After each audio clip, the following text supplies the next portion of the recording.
सत्य को खोजने वाले आप सभी साधकों को मेरा नमस्कार।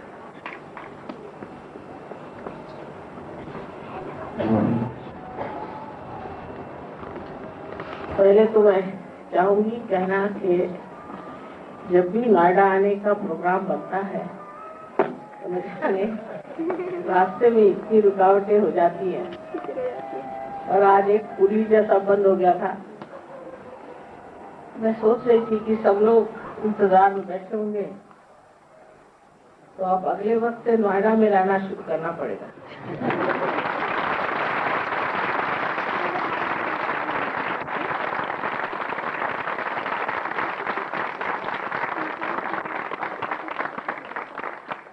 लेकिन प्रतीक्षा भी एक बड़ी भारी चीज है।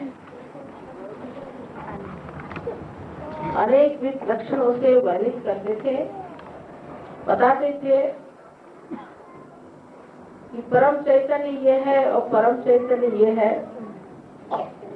कभी निराकार को बताते थे, कभी साकार को बताते थे, और समझाते थे कि इस निराकार को प्राप्त होना ही अवश्य यही एक चीज, और बाकी सब चीज बेकार। सब लोग यही कहते आए हैं कि ये सब साधु संत, महात्मा और बड़े बड़े ऋषि मुनि एक बात कहते आए, आपको परमात्मा को प्राप्त करना है। लेकिन हमने तो परमात्मा को देखा नहीं, हमने तो परमात्मा को जाना नहीं, फिर हम उन्हें किस तरह से प्राप्त करें? ये तो एक सर्वसाधारण मनुष्य के दिमाग में विचार आना जरूरी। पहले जब कुंडलिनी के और बहुत से लोगों का ध्यान गया, तो उन्होंने तो चक्रों में घूमना शुरू कर दिया, क्योंकि मनुष्य या तो लेफ्ट को जा सकता है, राइट को जा सकता है। लेफ्ट से राइट पे घूमते हुए इस तरह से लेफ्ट से आया, राइट पे जा राइट, इस तरह से चक्रों के चारों तरफ घूमने लगे। उसे चक्र दिखाई देते, उनका रंग दिखाई देता, और उसमें बसे हुए देवता भी दिखाई देते होंगे। तो उन्होंने ये बातचीत शुरू की कि चलो ये देवताएं हैं, इनकी पूजा करो, इनकी पूजा करने से और आप परमात्मा तक पहुंच जाए। उसको साकार रूप में उन्होंने लोगों के सामने प्रस्तुत किया। लेकिन जब बाद में लोगों ने देखा कि ये तो सिर्फ इन साकार रूप की बात कर रहे हैं, बड़े बड़े ऋषि मुनियों ने, संतों ने ये सोचा कि ये साकार रूप की बात करने से तो इन्हें साकारों की मूर्तियां बना ली और उसकी पूजा करके बैठे रह गए। जैसे कि आपको शहद चाहिए तो आप फूलों की बात करिए। फूलों की बात उन्होंने शुरू कर दी कि भाई फूल ऐसे होते हैं, इस तरह के फूल हैं, उस तरह के फूल हैं, इसमें शहद है, उसमें शहद है। लेकिन वो तो बात रह गई। उसके बाद साधु संतों ने विचार किया कि चलो साकार की बात छोड़ो, निराकार की बात। निराकार में ये कहो कि हमको तो सिर्फ शहद चाहिए, और बाकी फूलों की बात बंद कर दो, क्योंकि ये लोग तो उसी में भूल गए, उसी में पकड़े हुए हैं, उसी में बैठे हुए हैं। तो चलो निराकार की बात करें। तो उन्होंने निराकार की बात शुरू कर दी। उन्होंने कहा कि परमात्मा को निराकार में ही प्राप्त हो। शहद की बात शुरू कर दी। पहले तो फूलों की बात हुई और फिर शहद की बात। लेकिन उनके लिए जो यथार्थ था, वास्तविक बात थी, उनके लिए जो असलियत थी, वो सबके लिए भ्रम था। साकार की बात भी एक बात थी और निराकार की बात भी एक बात। बातें होती रही, लेकिन किसी ने प्राप्त नहीं किया उस निराकार। उस निराकार को प्राप्त करने के लिए आपको मधुकर होना चाहिए। अगर आप मधुकर नहीं है तो इन बातों से आप उसे पा नहीं। पर हर बार उन्होंने ये बात कही, चाहे वो साकार वाले हों चाहे निराकार वाले। महाराष्ट्र के एक बड़े भारी कवि नामदेव थे, जिन्होंने साकार की बहुत पूजा की, विठल की पूजा की और विठल के चरणों में अपने पूरी तरह से समर्पित किया। उनके यहाँ एक नौकरानी थी, वो भी इसी तरह से रखुबाई, उसने भी उस पर बहुत सारे भजन लिखे और यही वर्णन किया कि अब मैं तो परमात्मा में लीन हो गई हूँ, उसे एकाकारिता मैंने साध्य कर दी। तो लोग उसको विश्वास नहीं करते, वो सोचते थे कि क्या पागल जैसी बातें करें। नामदेव पर भी किसी को विश्वास नहीं था। एक दिन नामदेव एक दूसरे आत्म साक्षात्कारी बड़े बहुत पहुंचे हुए ऐसे इंसान थे जिनका नाम था गोरा कुमार, उनसे मिलने गए। दोनों भी आत्म साक्षात्कारी बहुत ऊंचे दर्जे के लोग थे। जाकर के ये तो दर्जी थे और वो एक कुम्हार थे। तो नामदेव जब जाकर के गोरा कुम्हार के सामने खड़े हुए तो देख रहे हैं कि वो अपने पैर से मिट्टी को रौंद रहे हैं। ऊपर देखते साथ हठात वो खड़े हो गए, आवाज एक मिनट कुछ बोल नहीं। उसके बाद उनके और हाथ करके कहते हैं कि मैं तो यहाँ निराकार को देखने आया था, मैं तो चैतन्य को देखने आया था, निर्गुण को देखने आया था, पर निर्गुण को मैंने साकार में देखा। क्या ये पहचान और ये क्या समझ और इस तरह की आपसी श्रद्धा और भक्ति सिर्फ योगियों के बीच में हो सकती। मनुष्य मनुष्य को नहीं समझ सकता। उसके बाद नामदेव जी नानक साहब के पास आए, जहाँ कबीरदास जी भी थे। श्री नानक साहब ने बहुत बड़ा कार्य किया कि उस वक्त जो जितने आत्म साक्षात्कारी साधु संत थे उनकी वाणी उन्होंने गुरु ग्रंथ साहब में लिखा, जिससे वो इसी लोगों की वाणी पढ़े और कुछ न पढ़े। लेकिन नामदेव से उन्होंने कहा कि अब तुम निराकार पे लिखो, साकार पे बहुत लिखा। तो उन्होंने भी निराकार में लिखना शुरू कर दिया। उन्होंने भी बहुत कुछ निराकार पे लिखा और पंजाबी भाषा सीख गए। मैंने उनकी इतनी बड़ी किताब देखी है जिसमें उन्होंने पंजाबी में निराकार का भी वर्णन किया और बहुत सुंदर वर्णन। अब वो महाराष्ट्र से एक दर्जी चले आए, ये गुरु नानक साहब यहाँ इतने बड़े पूजे हुए थे। आपस का उनका मिलन, आपस की उनकी समझ, आपस का अपना अपमान किसी न किसी बड़ी सूक्ष्म दृष्टि से हुआ हो, कोई न कोई ऐसी अंतर विधि से हुआ है जिससे इन्होंने आपस में पहचान किया। यह पहचानना अपने को जाने बगैर नहीं हो सकता। अभी जब हम देख रहे हैं तो हम कहते हैं मैं मेरी आंख से देख रहा हूं। जब हम सुन रहे हैं तो कहते हैं कि हम हमारे कान से सुन रहे हैं और जब जान भी रहे हैं तो हम सोचते हैं हम अपने बुद्धि से जान रहे हैं। लेकिन ये जो मेरी आंख है मैं कौन और जो मेरे कान है उसमें का मैं कौन और जो मेरी बुद्धि है उसमें का मैं कौन है। वो मैं कौन जानने के बाद जो कुछ भी देखा जाता है, जो कुछ भी सुना जाता है और जो कुछ भी जाना जाता है वो एक में सत्य और वही एक में निराकार परमात्मा का दर्शन। इस आत्मा की प्राप्ति के बारे में सब लोगों ने बहुत शंकाएं करी, पहले भी करी और आज भी करी। जितने जितने बड़े बड़े संत साधु हो गए, इतने बड़े बड़े पैगंबर हो गए, सबको मारा सबको तकलीफ दी, परेशान और चाहा कि हमारे नाम से एक धर्म शुरू हो जाए, उनके नाम से एक धर्म शुरू हो जाए।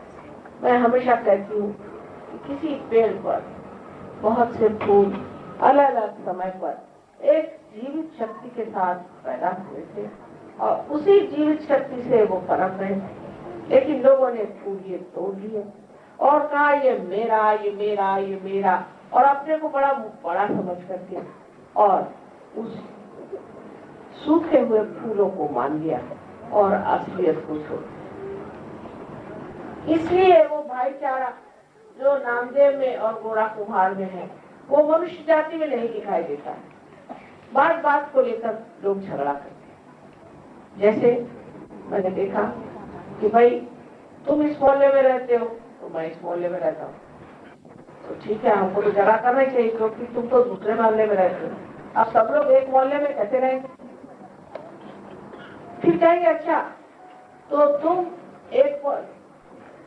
एक मकान में रहते हो और मैं दूसरे में रहता हूँ, तो हम तो दो हो गए, तो हमको झगड़ा करना चाहिए क्योंकि दो हो गए। फिर तुम एक कमरे में रहते हो, मैं दूसरे में रहता हूँ, मियाँ एक कमरे में रहते, बीवी दूसरे कमरे में रहती, तो झगड़ा होना ही हुआ क्योंकि दोनों दो कमरे में रहते।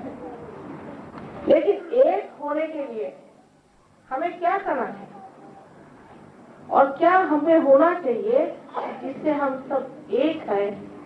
ये सिर्फ दिमागी जमा खर्च न हो, ये सिर्फ भावना मात्र न हो, लेकिन ये हमारे अंदर एक सत्य स्वरूप हमारे अंदर ये प्रकट हो, इस तरह से हमारे देखने की क्या रोशनी है। इसके लिए हमारे आत्मा का हमें दर्शन होना चाहिए, क्योंकि आत्मा जो ये विश्वव्यापी है। हमारे अंदर आत्मा का दर्शन जो हो रहा है वो एकमेव परमात्मा का हमारे अंदर दर्शन हो रहा है और वही सबके अंदर हो रहा है। जैसे अलग अलग शीशे लगे हुए हैं, उसमें एक ही चीज दिखाई दे रहा है, फिर दूसरा कौन? लेकिन जब तक ये दर्शन हमें नहीं होते तब तक हम दूसरे में ये चीज देख नहीं पाते हैं। हम अपने को अलग सोचते हैं, उसको अलग सोचते हैं और उसके दर्शन को पहचान नहीं पाते। इसीलिए हम लोग आपसी, इसको कहते हैं प्यार या आपसी समझ या आपसी गौरव और आपसी मान हम नहीं करते। हाँ, पैसे के लिए करेंगे, किसी मतलब के लिए करेंगे, किसी वजह से करेंगे, या ज्यादा से ज्यादा माँ बाप है इसलिए करेंगे। या जब हम किसी चक्कर में आ जाते हैं कि भाई हम लोग इस विचार के, दूसरा कहेगा हम इस विचार के, दूसरा कहेगा हम इस विचार के, तब इसलिए हम एक हो जाते हैं कि हम दूसरों से नफरत करना चाहते हैं। नफरत के नाम पर लोग में एकता फौरन आ जाती है, लेकिन प्रेम के नाम पर कभी नहीं आए। और आज तक हमने सिर्फ नफरत की शक्ति इस्तेमाल करी, कभी भी प्रेम की शक्ति इस्तेमाल नहीं करी, जो कि बड़ी जबरदस्त। इस शक्ति के आगे तो कोई टिक ही नहीं सकता। ऐसी प्रचंड शक्ति की इसके आगे सभी भूल जाए और इसमें आपका भी हृदय इतना विशाल हो जाएगा, आप इतने महान हो जाएंगे कि आप आश्चर्यचकित होंगे कि क्या ये वही हो जो इतना मुझ में रंग चढ़ गया, जो मैं इतना बदल गया, मुझमें इतना परिवर्तन आ गया। मैं तो इस तरह का था, ये हो क्या गया मुझे? हुआ कुछ नहीं। जो आपके अंदर सूक्ष्म शक्ति है, इसके बारे में डॉक्टर साहब ने आपको बताया कि आपकी माँ अपनी अलग अलग माँ है। इस माँ ने आपको जागृति दे दी, आपको जन्म दे दिया दूसरा, और इसके कारण आपने अपने आत्मा के प्रकाश को पाया। इस आत्मा के प्रकाश को पाते ही आप दूसरे ही हो जाते हैं। अंधेरा भी हो जाए समझ लीजिए, तो आप जानिएगा नहीं कौन आपस में बैठा है। आप किसको कुदरते चले जा रहे हैं, आप किसको ढकेलते चले जा रहे हैं, आप किसकी जगह लेते चले जा, कुछ दिखाई नहीं देते। ऐसे प्रकाश आ जाएगा, आप समझ जाएंगे कि हम सब एक विंडो के नीचे बैठे हैं आराम से। ये प्रकाश आज इस दिल्ली में, इस नोएडा में और या तो इस भारतवर्ष में आना तो जरूरी है ही, पर सारे संसार में आना जरूरी। लेकिन दुर्भाग्य ऐसा है कि इस प्रकाश का स्रोत आपका देश, इसी देश से यह प्रकाश सारे संसार में फैलने वाला है। आप ही इसका लैंप है, समझ लीजिए। आप ही इस प्रकाश को देने वाले, क्योंकि ये आपकी जिम्मेदारी हो गई। बाहर के देश जो है वो ऐसे बढ़ गए हैं जैसे कि एक वृक्ष बढ़ जाता है, लेकिन इसके मूल तो इसी देश में बसे हुए हैं, इसी देश में इसके मूल हैं। और ये जो बाहर का पेड़ है, इसको अगर इसका सत्व नहीं मिलेगा ये तो मर जाएगा, और उसका सत्व यही खोया हुआ हम लोगों में बचा। वो पेड़ सारा सूख रहा है, उनको मालूम है कि हमारा सत्यानाश है, वो जानते हैं। हम लोग सोचते हैं कि वो बड़े अमीर है, ये है, कुछ नहीं है। लेकिन बड़ी दुर्दशा है, क्योंकि मैं तो वहां रहती हूँ, मैं जानती हूँ, सबको देख देख के मैं आई हूँ।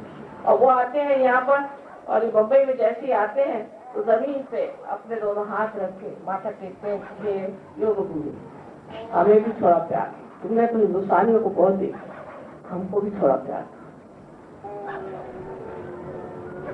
और इस तत्व के आप धरोहर आपके पास है, हेरिटेज है आप, और उसे आप छिपाए बैठे। ये सारे गुण आपके अंदर हैं। सारे संसार की भूख आप विवाह कर सकते हैं, सारे संसार में शांति आप ले सकते। इतिहास में नाम जाएगा आपका जब आप सहयोग में उतरेंगे और लोगों के सामने दिखाएंगे कि सहयोग से मनुष्य किस स्थिति में पहुंच जाता है, उत्तम मनुष्य हो जाता है।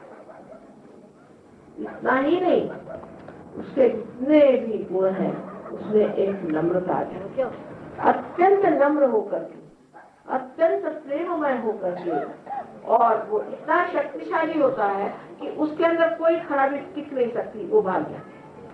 तो इसकी सबसे बड़ी जिम्मेदारी मैं कहती हूँ हिंदुस्तानियों पर है। गर्व होगा नहीं तो गर्व ये दुनिया मिल गई तो हिंदुस्तानियों की खोपड़ी पर इसकी जिम्मेदारी। हम लोग अटके कहाँ है, मेरी समझ ही नहीं आता। हमने अपने देश के बारे में कुछ जाना ही नहीं, तो हम इस देश को प्रेम कैसे करेंगे?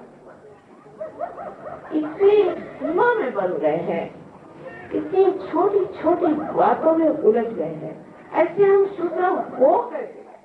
अरे हमारे यहाँ तो एक से एक महानुभाव है, वो तो किसी ने देखे नहीं। हमारे यहाँ जैसे राजा महाराजे हुए हैं, किसी ने देखे नहीं। वहाँ के राजा महाराजाओं को देखो, इंग्लैंड के एक राजा ने तो अपनी 7 पत्नियों को मार डाला। यहाँ अगर कोई अपने पत्नी को मारे भी तो उसको उठा के लोग फेंक देंगे राजा को। ऐसे देशों में वहाँ जाकर आप देखिए कि जहाँ बच्चों को, एक लंदन शहर में 2 बच्चों को उनके माँ बाप मार डालते हैं 8 दिन के अंदर, एवरी वीक। ये तो वहाँ का कमाल है। और हम लोग जानते नहीं कि हमारे पास कितनी चीजें हैं। हमने क्या क्या पाया? आज का डांस देखा, ये साकार में परमात्मा का दर्शन साकार में बताया जा रहा है। जैसे कि मैंने उनसे बताया कि चाइना में मैं गई थी और जापान में मैं गई थी, तो लाओ से वैसे ही विदितामा जो 2 आदमी थे, उन्होंने निराकार में इसका दर्शन दिया। उनकी सब प्रणालियां निराकार में, और उसमें उन्होंने अपनी कला सब भरी हुई। उस कला में उन्होंने उसको बांध के निराकार दिखाया हुआ है, और यहाँ साकार में दिखाया जाता है। पर इसका कोई अर्थ कोई समझता थोड़ी है, कोई जानता थोड़ी है इसमें क्या दिखाया जाता है। इन्होंने दिखाया है कि हमारे साथ उस प्रेम की शक्ति है, जो शक्ति दुष्टों का संहार कर सकती है, और वो शक्ति जो साधु संत है उनको बचा सकती है, धर्म का उत्थापन कर सकती है, और मनुष्य को आत्म साक्षात्कार दे सकती है। ये सारी बातें इसमें कही गई लेकिन क्या हम इसे कभी देखेंगे अपने अंदर, या वही भजन भजन गाते फिरेंगे कि हाँ भाई ये भजन में लिखा है कि तुम अपने को खोजो। जो भजन में लिखा है अपने को खोजो, उसको पढ़ने पढ़ने क्या आप अपने को पा सकते। तो ये कार्य आत्म साक्षात्कार का कार्य होना चाहिए, और इसके बारे में हमारे यहाँ अनेक भविष्यवाणियां होती, उस भविष्यवाणी के अनुसार हमें इसे प्राप्त करना है, इसे पूरी तरह से प्राप्त करना है। और जब हम पूरी तरह से इस योग में उतर आएंगे, इस सहज में उतर आएंगे, तब कोई भी बात असहज नहीं, कोई भी परेशानी नहीं, मौज में आया।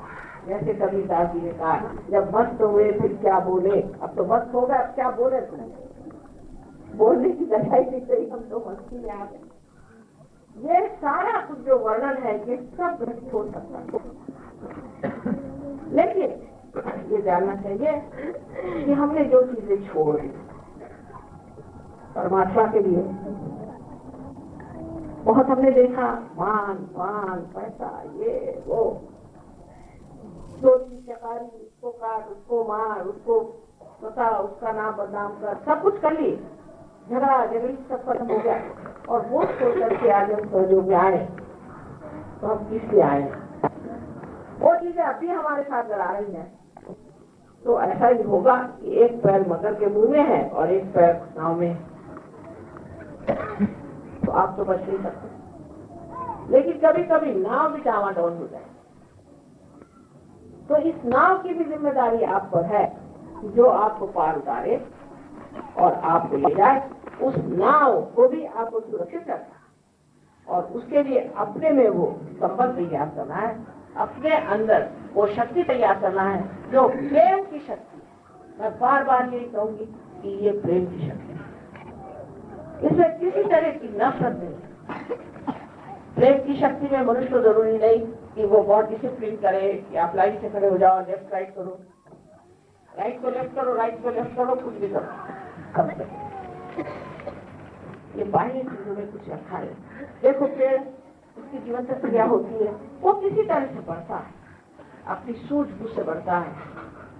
एक जब अंकुरित होता है तो एक छोटा सा सेल होता है, और वो सेल बराबर जानता है कि मैं किस तरह से नीचे जाऊं, और किस तरह से सुधरता हुआ वो पृथ्वी में जिस तरह से जाता है, और जहाँ कहीं उसको पत्थर दिखाई देता है उसको वेस्टर्न दे देता है। उसको ये विचार अगला कि देखो ये जब पेड़ होगा तो उसका फायदा, और फिर वो किस तरह से दूसरे जाता है। ऐसे हजारों सेल हमारे अंदर है, अभी वो सिर्फ जागरूक नहीं है। जिस दिन जागरूक हो जाएंगे तो हमारे अंदर ऐसी सूझबूझ आ जाएगी कि हम अपने को एक ठहरा हुआ इंसान, बड़ा अच्छा शब्द है हिंदी भाषा में, खासकर पंजाब में मैंने शब्द सुना ठहरा, कि ठहरा हुआ जैसा एक पेड़ ठहरा, और अनेक ऐसे वन बन जाए, ऐसे अनेक वन बन जाए जो कि कल्पतरु जैसे होता है, और संसार का सारा उद्धार आपके हाथ में। आप अपने को सामान्य समझते हैं, इसलिए इन चीजों में आप उलझ गए, तो बिल्कुल बेकार, इसका कोई नहीं अर्थ निकलने वाला, और इतिहास में आपका नाम जाएगा कि इतने बेवकूफ और इतने मूर्ख और इतने दुष्ट हिंदुस्तान में आए थे। शायद हो सकता है कि उसका नंबर न दे, लेकिन आप जिसकी लोक संख्या बहुत ज्यादा, लोग कहते हिंदुस्तानी की लोक संख्या ज्यादा होगी, क्योंकि इस देश में व्यवस्था लोक संख्या की प्रेम, इस प्रेम की शक्ति को आप बढ़ाना चाहिए। सहयोग में आप जानिएगा कि इस प्रेम की शक्ति से अनेक लोग ठीक हो, कैसी कैसी बीमारियां छूटती थी। परसों की बात है, एक बच्चा 3 साल की उम्र लड़का था, उसने कभी उसके जबान से एक शब्द किसी ने सुना नहीं, कभी उसकी आवाज नहीं निकली, वो कुछ सुन नहीं पाता था। वो 5 मिनट में बोलने भी लग गया और सुनने भी लग गया।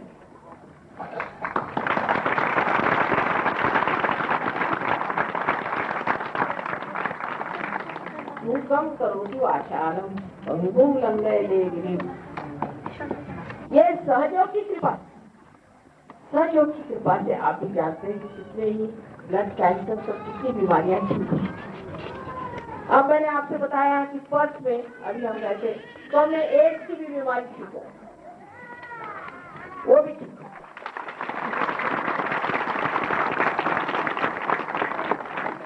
लेकिन ये तो कम से कम होगा। जिस मंदिर में आप दीप जलाते हैं उसको पहले सफाई तो कर लेना पड़ती है, कम से कम फिर उसमें दीप जलता है, ये तो कम से कम। और मन की शांति और आपसे एक साक्षी स्वरूप, जिससे आप सबको साक्षी स्वरूप होकर देखते हैं और समझते हैं। ये देखने की चीज है, निरंजन देखने की चीज है, इसे उलझने की चीज नहीं। सब आनंद आपके अंदर उमड़ के गंगा जैसे बहने लगे।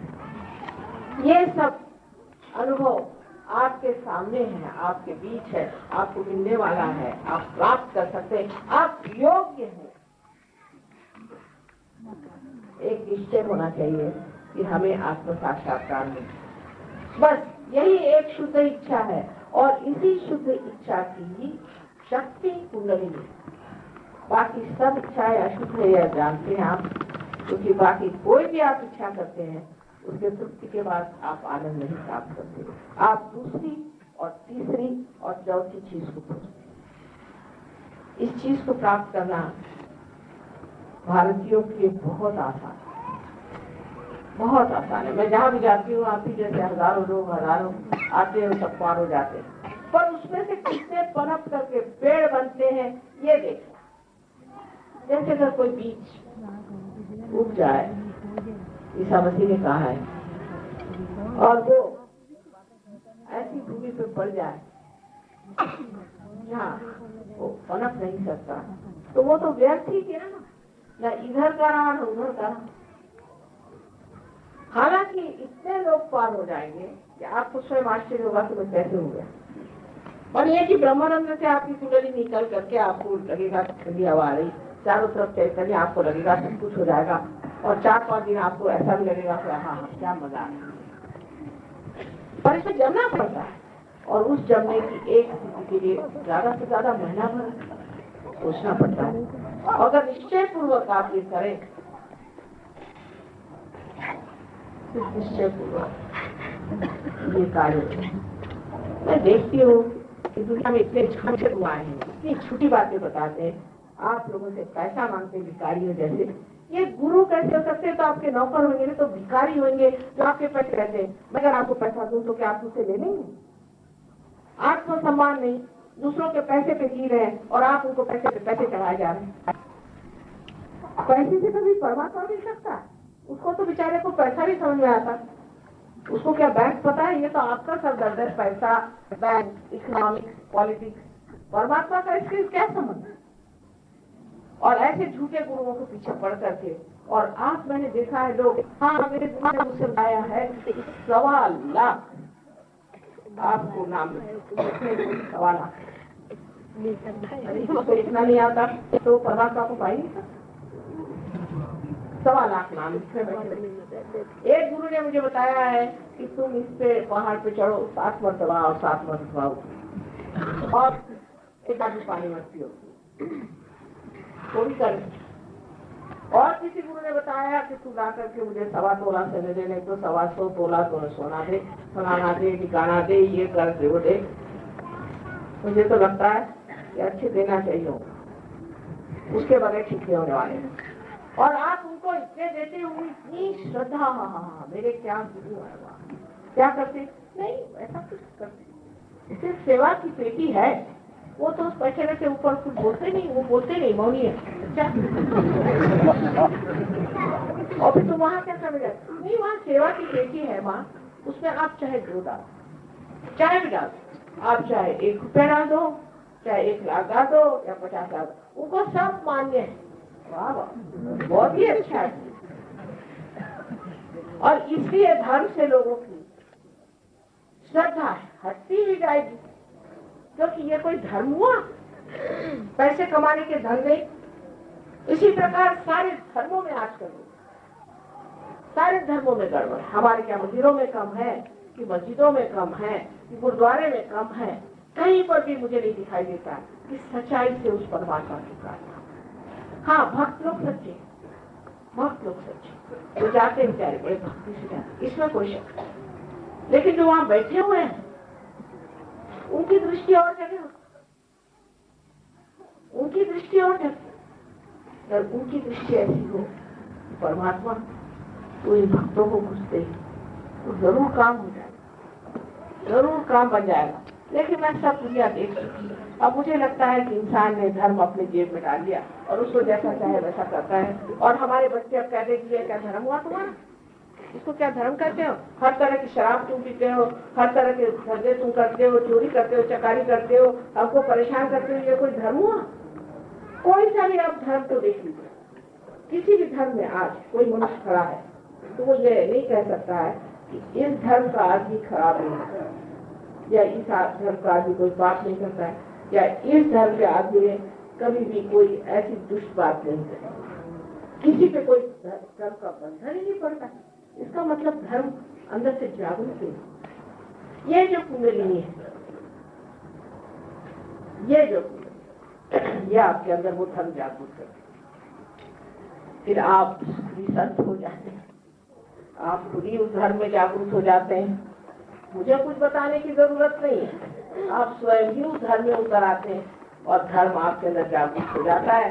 इसके बारे में सबने कहा है कि अपने ही अंदर जागरूक, तब फिर जो विश्व धर्म है उसको आप समझें कि विश्व में एक ही धर्म है, और वो धर्म ये है कि परमात्मा का और हमारा संयोग, यही एक धर्म। इस योग के सिवाय और कोई धर्म नहीं।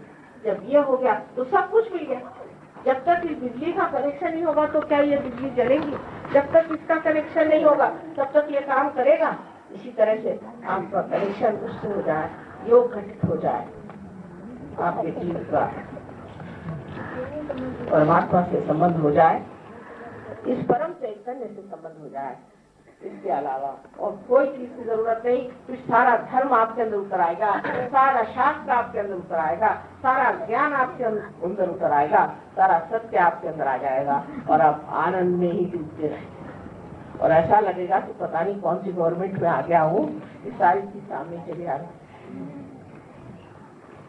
सब चीज हुए जा रही, ये कैसे हो रहा, ये चीज कैसे बन रही, ये चीज कैसे घटित हो रही। इसके लिए पहले सिर्फ आप इतना ही सोचे कि माँ आज हमें आप जागृति दे दीजिए, हम जागृति चाहते हैं, बस दूसरी कोई बात नहीं। इतनी इच्छा आप लोग करें और ये कार्य हो जाए। आशा है आप लोग सब तैयार हैं और अब थोड़ी देर में हम चाहेंगे कि आत्म साक्षात्कार की प्रक्रिया करें। उसमें कुछ करना नहीं क्योंकि सहज है, अपने आप ही घटित होती है, जीवन प्रक्रिया है। जैसे बीज को आप जमीन में छोड़ दीजिए, अपने आप घटित होता है, उसमें से अंकुर निकला, ऐसे आपकी भी क्रिया होगी। लेकिन मैं आपको ये भी दिखाना चाहूंगी कि आपके चक्र आप किस तरह से संभालें। बस आप लोगों को सवाल तो जरूर होंगे क्योंकि दिमाग तो चलते ही रहता है, दिमाग नहीं ठहरने वाला, और पटाख बहुत से सवाल लोग पूछते रहते हैं। इसलिए मैं कहूँगी कि आप मुझे सवाल लिख करके दे दीजिए और कल कहाँ पर है प्रोग्राम? अब रामलीला ग्राम, रामलीला ग्राम में मैं आपको उत्तर दे दूँगी। अच्छा, तो अब शांति से पहली बात कि अपने प्रति एक प्रसन्न चित्त। पहले ये कि तुम पापी हो, तुमने ये पाप किया, ये सब बेकार बातें हैं, कोई अर्थ नहीं। अरे मनुष्य तो गलती करेगा, कोई परमात्मा गलती करते हैं। तो मैंने ये किया, मैंने फलानी गलती करी, ये सब भूल जाइए, ये पिछली बात है, पिछला सब भूल जाइए, भूतकाल सब, कोई भी गलती करिए, कुछ भी आपने किया उसे कोई फर्क नहीं पड़ता। आप दरबार में आए हैं, बस यही बड़ी भारी बात है। तो जो अपने को दोषी समझते हो तो सोचना चाहिए कि अभी अगर आप दोषी हो तो यहाँ न बैठे तो जेल में होते, और जो जेल में बैठे वो भी पार हो जाते हैं, क्योंकि परमात्मा का तरीका और है और उनका जजमेंट और है। और कुंडलिनी आपके बारे में सब जानती है, वो आपको संभालेगी। आप मेहरबानी से अपने ऊपर न्यायाधीश मत लगाइए और अपने को मत सोचिए कि मैंने ये गलती करी, मैंने वो गलती करी, और अपने को दूषण मत दीजिए और अपने को गिराइए। पहली तो बात ये शर्त। और दूसरी शर्त ये है कि आप सबको एक साथ माफ कर दीजिए। पहले तो अंग्रेजों को माफ करिए, 300 साल हमारे खोपड़ी में बैठे। मैंने इतने अंग्रेजों को पार कराया है कि आप विश्वास नहीं कर सकते। इन दुष्टों ने बहुत सताया, मुझे बहुत सताया। चलो छोड़ो, लेकिन इससे पार हो गए। तो पहले तो इनको क्षमा करो। 300 साल अपने खोपड़ी पे बैठे और अपनी समय बिल करा दी, झगड़ा लगा दिया और चल दिए। उनके यहाँ झगड़े अब बहुत हो रहे हैं, उसके फल भोग रहे हैं, भोगने दो। सबको माफ करो, सबको माफ करो। ये ना गिनते बैठो किसको माफ करना, किससे तकलीफ, कुछ नहीं, सबको एक साथ माफ करो। खुले दिए सबको माफ। आखिर आप माफ नहीं करते हैं क्या करते हैं? कुछ नहीं करते। जानने की बात है, समझ की बात है कि जब हम कुछ करते ही नहीं तो बेकार में हम क्यों किसी के बारे में सोचें और अपना दिमाग और खराब। तो कृपया आप ऐसा करें, सबको एक साथ आप क्षमा। बस यही 2 शर्तें हैं। और तीसरी ये कि आपकी इच्छा होनी चाहिए, आपको जबरदस्ती नहीं करना। परमात्मा ने आपको स्वतंत्रता दी। मैंने मीडिया देखी, इसका कुछ तो देना होगा। मैंने कुछ नहीं, बस चैतन्य। जब आप गंगा जी में स्नान करके आते हैं तो एक उसके साथ घाघर भी भर के आते हैं कि दूसरों को भी गंगा जल दे देंगे। इसी प्रकार ये दूसरों को चैतन्य दो और कुछ नहीं। जैसे एक दीप प्यारे एक दीप जल सकते हैं, आप सब लोग बहुत कार्य है नोएडा में कर सकते हैं। और उससे आगे मैंने सुना है कि हापुड़ में और गाजियाबाद में और उससे आगे मेरठ तक आप लोग पहुँचे।